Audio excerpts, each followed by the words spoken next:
justification, without necessity. This is a premeditated attack. Vladimir Putin has been planning this for months, as we've been saying all along. He moved more than 175,000 troops, military equipment, and positions along the Ukrainian border. He moved blood supplies into position and built a field hospital, which tells you all you need to know about his intentions all along. He rejected every good faith effort the United States and our allies and partners made to address our mutual security concerns through dialogue to avoid needless conflict and avert human suffering.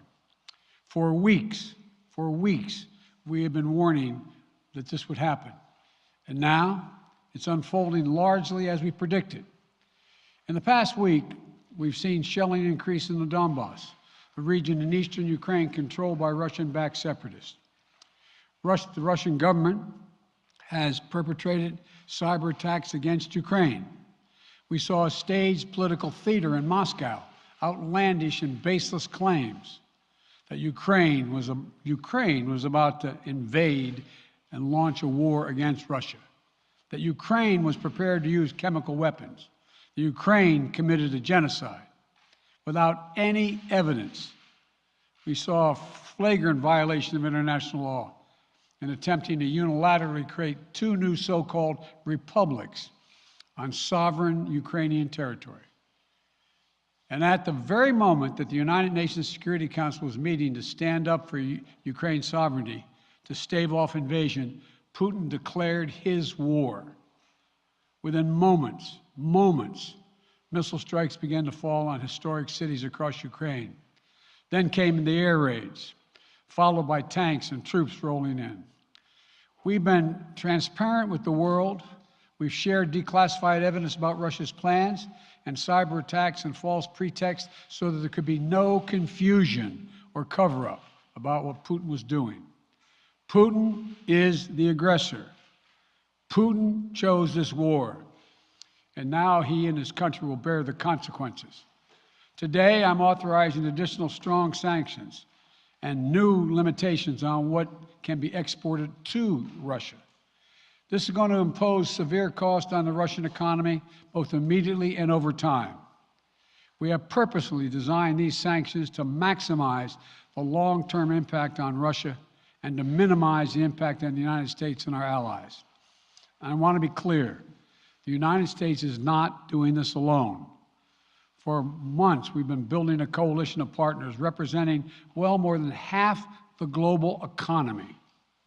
27 members of the European Union, including France, Germany, Italy, as well as the United Kingdom, Canada, Japan, Australia, New Zealand, and many others, to amplify the joint impact of our response. I just spoke with the G7 leaders this morning, and we're in full and total agreement. We will limit Russia's ability to do business in dollars, euros, pounds, and yen to be part of the global economy. We'll limit their ability to do that. We're going to stunt the ability to finance and grow the Russian military. We're going to impose and we're going to impair their ability to compete in high-tech 21st century economy. We've already seen the impact of our actions on Russia's currency and the ruble, which early today hit its weakest level ever in history. The Russia stock market plunged today. The Russian government borrowing rate spiked by over 15%. In today's actions, we've now sanctioned Russian banks that together hold around $1 trillion in assets. We've cut off Russia's largest bank, a bank that holds more than 1/3 of Russia's banking assets by itself, cut it off from the U.S. financial system. And today, we're also blocking 4 more major banks. That means every asset they have in America will be frozen. This includes VTB, the second largest bank in Russia, which has $250 billion in assets. As promised, we're also adding the names to the list of Russian elites and their family members that we're sanctioning as well. As I said on Tuesday, these are people who personally gain from the Kremlin's policies, and they should share in the pain. We will keep up this drumbeat of those designations against corrupt billionaires in the days ahead. On Tuesday, We stopped the Russian government from raising money from U.S. or European investors. Now we're going to apply the same restrictions to Russia's largest state-owned enterprises, companies with assets that exceed $1.4 trillion. Some of the most powerful impacts of our actions will come over time as we squeeze Russia's access to finances and technology for strategic sectors of its economy and degrade its industrial capacity for years to come. Between our actions and those of our allies and partners, we estimate that we'll cut off more than half of Russia's high-tech imports. It will strike a blow to their ability to continue to modernize their military. It will degrade their aerospace industry, including their space program. It will hurt their ability to build ships, reducing their ability to compete economically. And it will be a major hit to Putin's long-term strategic ambitions. And we're preparing to do more. In addition to the economic penalties we're imposing, we're also taking steps to defend our NATO allies, particularly in the East. Tomorrow, NATO will convene a summit. We'll be there to bring together the leaders of 30 allied nations and close partners to affirm our solidarity and to map out the next steps we will take to further strengthen all aspects of our NATO alliance. Although we provided over $650 million in defensive assistance to Ukraine just this last year, let me say it again. Our forces are not and will not be engaged in the conflict with Russia in Ukraine. Our forces are not going to Europe to fight in Ukraine, but to defend our NATO allies and reassure those allies in the East. As I made crystal clear, the United States will defend every inch of NATO territory with the full force of American power. And the good news is, NATO is more united and more determined than ever. There is no doubt that the United States and every NATO ally will meet our Article 5 commitments, which says that an attack on one is an attack on all. Over the past few weeks, I ordered thousands of additional forces to Germany and Poland as part of our commitment to NATO.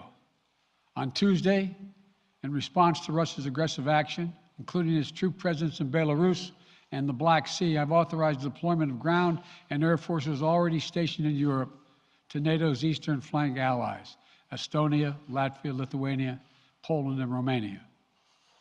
Our allies have also been stepping up, adding the other allies, the rest of NATO, adding their own forces and capabilities to ensure collective defense. And today, within hours of Russia's unleashing its assault, NATO came together and authorized and activated an activation of response plans.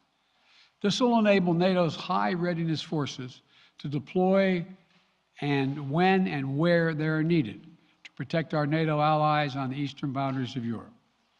And now I'm authorizing additional U.S. force capabilities to deploy to Germany as part of NATO's response, including some of the U.S.-based forces that the Department of Defense placed on standby weeks ago. I've also spoken with Defense Secretary Austin and Chairman of the Joint Chiefs, General Milley, about preparations for additional moves should they become necessary to protect our NATO allies and support the greatest military alliance in the history of the world, NATO. As we respond, my administration is using the tools, every tool at its disposal, to protect American families and businesses from rising prices at the gas pump. You know, we're taking active steps to bring down the cost, and American oil and gas companies should not exploit this moment to hike their prices to raise profits. You know, in our sanctions package, we specifically designed to allow energy payments to continue. We are closely monitoring energy supplies for any disruption. We've been coordinating with major oil-producing and consuming countries toward our common interest to secure global energy supplies. We are actively working with countries around the world to elevate collective release from the strategic petroleum reserves of major energy-consuming countries. And the United States will release additional barrels of oil as conditions warrant. I know this is hard and that Americans are already hurting. I will do everything in my power to limit the pain the American people are feeling at the gas pump. This is critical to me. But this aggression cannot go unanswered. If it did, the consequences for America would be much worse. America stands up to bullies. We stand up for freedom. This is who we are. Let me also repeat the warning I made last week. If Russia pursues cyber attacks against our companies, our critical infrastructure, we are prepared to respond. For months, we've been working closely with the private sector to harden our cyber defenses, sharpen our ability to respond to Russian cyber attacks as well. I spoke last night to President Zelensky of Ukraine, and I assured him that the United States, together with our allies and partners in Europe, will support the Ukrainian people as they defend their country. We'll provide humanitarian relief to ease their suffering. And in the early days of this conflict, Russia propaganda outlets will keep trying to hide the truth and claim success for its military operation against a made-up threat. But history has shown, time and again, how swift gains in territory eventually give way to grinding occupations, acts of mass civil disobedience, and strategic dead ends. The next few weeks and months will be hard on the people of Ukraine. Putin has unleashed a great pain on them, but the Ukrainian people have known 30 years of independence, and they have repeatedly shown that they will not tolerate anyone who tries to take their country backwards. This is a dangerous moment for all of Europe, for the freedom around the world. Putin has committed an assault on the very principles that uphold the global peace. But now, the entire world sees clearly what Putin and his Kremlin allies are really all about. This was never about a genuine security concerns on their part. It was always about naked aggression, about Putin's desire for empire by any means necessary, by bullying Russia's neighbors through coercion and corruption, by changing borders by force, and ultimately by choosing a war without a cause. Putin's actions betray his sinister vision for the future of our world, one where nations take what they want by force.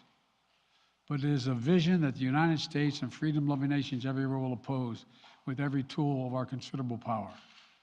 The United States and our allies and partners will emerge from this stronger, more united, more determined, and more purposeful. And Putin's aggression against Ukraine will end up costing Russia dearly, economically and strategically. We will make sure of that.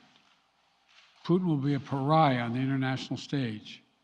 Any nation that countenances Russia's naked aggression against Ukraine will be stained by association. When the history of this era is written, Putin's choice to make a totally unjustifiable war on Ukraine will have left Russia weaker and the rest of the world stronger. Liberty, democracy, human dignity, these are the forces far more powerful than fear and oppression. They cannot be extinguished by tyrants like Putin and his armies. They cannot be erased by from people's hearts and hopes by any amount of violence and intimidation. They endure. In the contest between democracy and autocracy, between sovereignty and subjugation, make no mistake, freedom will prevail. God bless the people of a free and democratic Ukraine. May God protect our troops. Mr. President. Associated Press, Zeke. Do you have any plans to speak with President Putin at this point, and what interactions have you had with the Russian government? I heard the first part. Do I have any plans to speak with Putin at this point, and what? What communications have you had with the Kremlin as far as military operations in Ukraine and making sure this does not spiral into a larger conflict? Well, it's a large conflict already. The way we're going to ensure it's not going to aspire to a larger conflict is by providing all the forces needed in the Eastern European nations that are members of NATO. NATO is more united than it's ever been, and I have no plans to talk with Putin. Wall Street Journal, Tarina. Mr. President, you didn't mention SWIFT in your sanctions that you announced. Is there a reason why the U.S. Isn't doing that? Is there a disagreement among allies regarding SWIFT and whether Russia should be allowed to be a part of it? The sanctions that we've proposed on all their banks are of equal consequence, maybe more consequence than SWIFT, number one. Number two, it is always an option, but right now that's not the position that the rest of Europe wishes to take.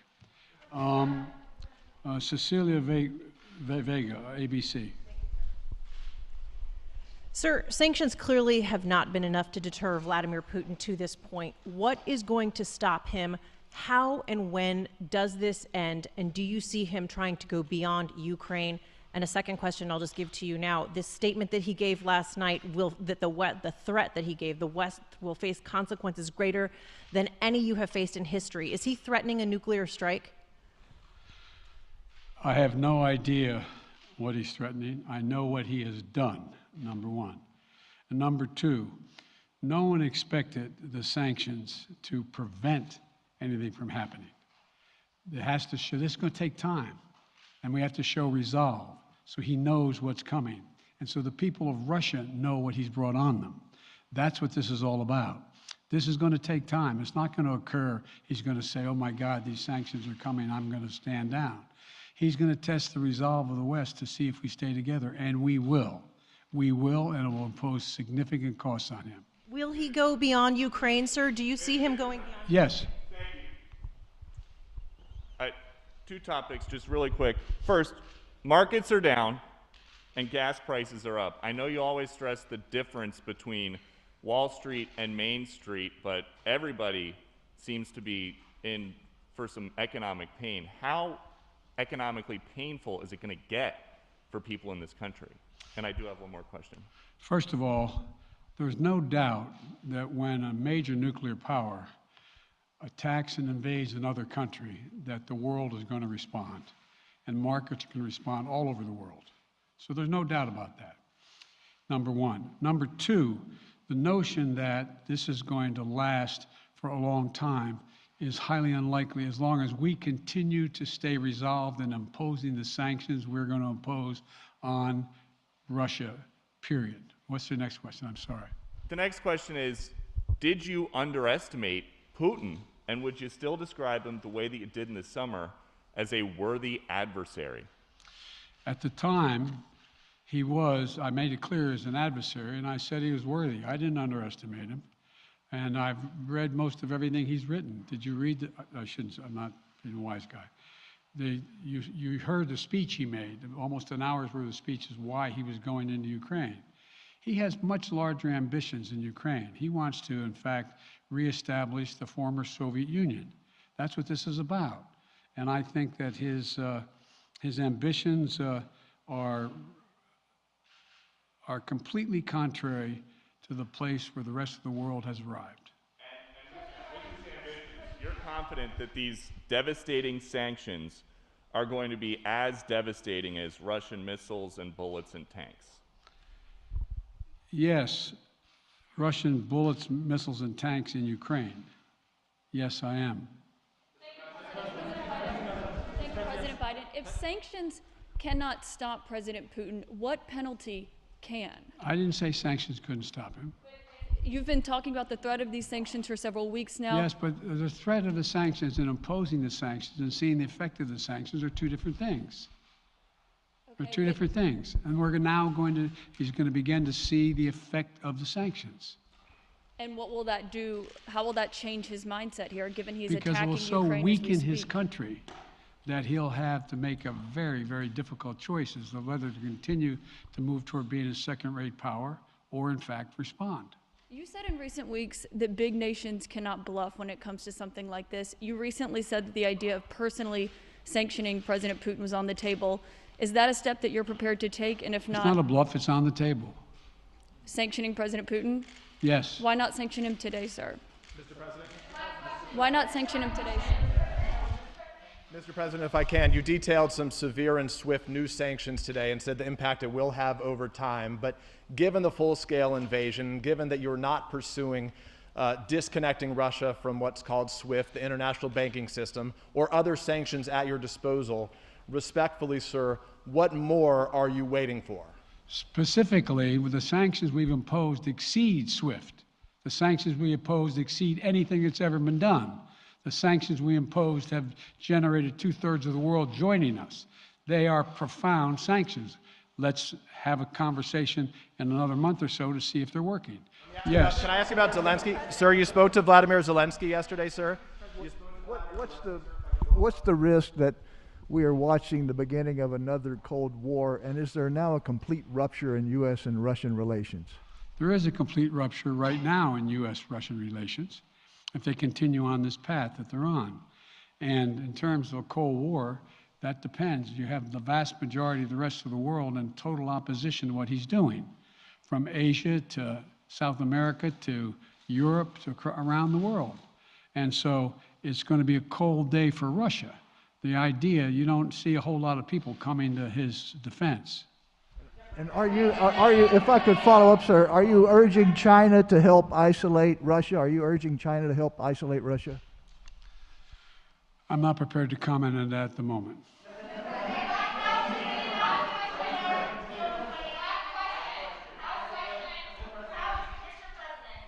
Wait, no. Yeah. No. He's had his hand up a long time. Thank you, Mr. President. How concerned are you that Putin wants to go beyond Ukraine into other countries and the U.S. will have to get involved if he moves into NATO countries? Well, if he did move into NATO countries, he will be involved. We will be involved. The only thing that I'm convinced of is if we don't stop now, he'll be emboldened. If we don't move against him now with these significant sanctions, he will be emboldened. Look, you know, well, anyway. More about your conversation. Mr. President. Why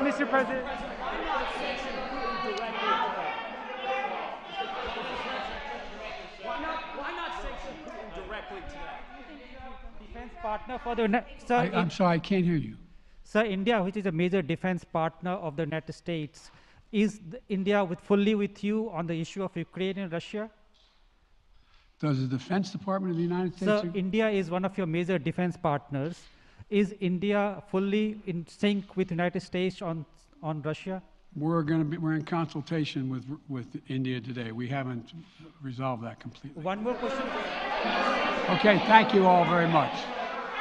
Thank you. Mr. President.